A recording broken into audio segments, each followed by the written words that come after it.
அம்பேத்கரின் பிறந்த நாளில் அவரை அவமதிக்கும் விதமாக ஒரே நாடு ஒரே தேர்தல் திட்டம் நடைமுறைப்படுத்தப்படும் என்று பாஜக தேர்தல் வாக்குறுதி கொடுத்திருப்பதாக தமிழ்நாடு காங்கிரஸ் கமிட்டி தலைவர் செல்வ பெருந்தகை விமர்சித்துள்ளார்.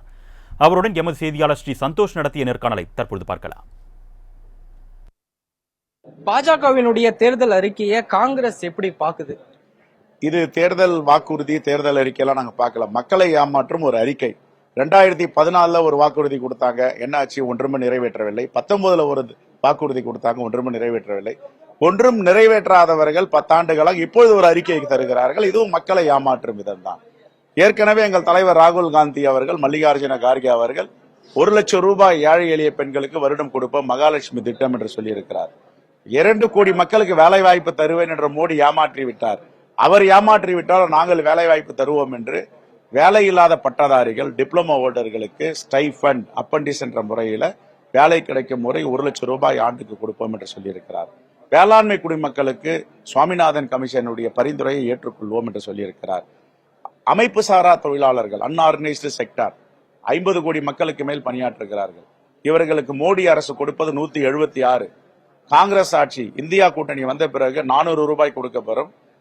மருத்துவ காப்பீடு, உயிர் காப்பீடு, தொழில் காப்பீடு, வேலை காப்பீடு அனைத்தையும் அளிக்கப்படும் என்று வாக்குறுதி கொடுத்திருக்கிறார்கள். ஆனால் இவர்கள் ஆயுஷ்மான் பாரத்தை பற்றி சொல்லுகிறார்கள். ஆயுஷ்மான் பாரத், டோல்கட், துவாரகா தேசிய நெடுஞ்சாலைகள்ல 7,50,000 கோடி ஊழல். இந்த ஊழலுக்கு பதில் சொல்ல மாட்டேங்கிறாங்க. தேர்தல் நன்கொடை பத்திரத்துக்கு பதில் சொல்ல மாட்டாங்க.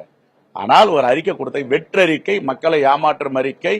கடைசியில இது ஒரு ஜும்லா, தமாஷ் என்று சொல்ல போகிறார்கள். பாஜகவினுடைய நிலைப்பாட்டில் இருக்கக்கூடிய பல்வேறு விஷயங்கள்ல பார்த்தோம்னா ஒரே நாடு ஒரே தேர்தல் என்பதை தேர்தல் வாக்குறுதியில முன்னிறுத்தி சொல்லியிருக்காங்க. குறிப்பா ஆட்சி அமைத்தால் அந்த ஒரே நாடு ஒரே தேர்தல் நிச்சயமாக நடைமுறைப்படுத்தப்படும் அப்படின்னு சொல்லி. இதெல்லாம் புரட்சியாளர் அம்பேத்கருடைய, பாபா சாஹேப் அம்பேத்கருடைய சித்தாந்தத்துக்கு எதிரானது.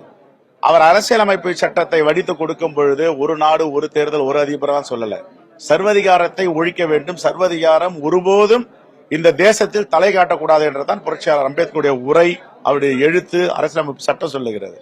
ஆனால் இது பாபா சாஹேப் அம்பேத்கருடைய பிறந்த நாளில் அம்பேத்கரை அவமதிக்கும் விதமாக இவர்கள் ஒரே நாடு ஒரே தேர்தல் சொல்லி இருக்கிறார்கள். நாட்டு மக்கள் இதை வேடிக்கை பார்க்க மாட்டார்கள். தக்க பதிலடி அவர்கள் கொடுப்பார்கள்.